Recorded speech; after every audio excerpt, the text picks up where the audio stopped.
สวัสดีทุกคนน้องปองปลาทุกคนเด้อมื้อนี้มาทานบ่เรื่องพี่น้องทั้งเมืองนอกงานเพิ่นฝากมาให้โทรศัพท์เครื่องหนึงฝากลูกอยู่ต่างประเทศก็ได้นี่มันสนับสนุนให้ถ่ายคลิปอืมพาลุงดูต่างประเทศพุ่นแหละ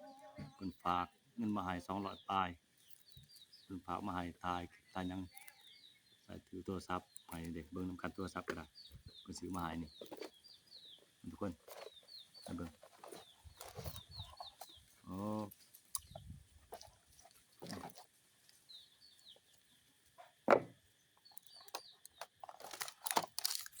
อันเดโทรศัพท์ไม้แก้กล้องเลยทุกคน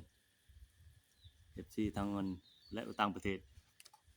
กูใหญ่ใจดีเพิ่นน่ะป้าลุงที่ต่างประเทศเพิ่นแหละ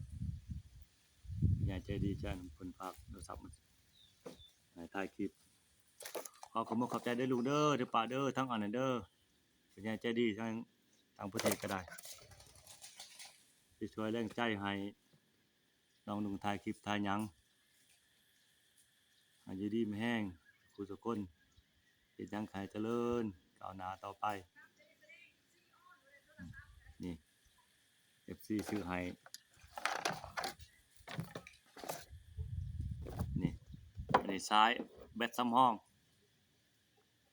แบตสำรองเพิ่นซื้อให้นี่เงิน200ปลายเอาแบตสำรองไปนำเพื่อจะไปภูไปผาขอบคุณขอบใจเด้ออยู่ต่างประเทศก็ได้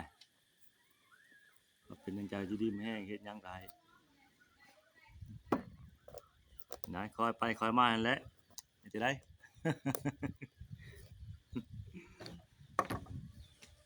ลุงมีสุขภาพแข็งแรงทุกผู้ทุกคน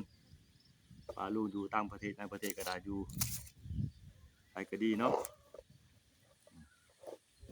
ทั้งสาวบ่าวทั้งศูนย์ขอขอบคุณขอบใจทุกผู้ทุกคนสวัสดี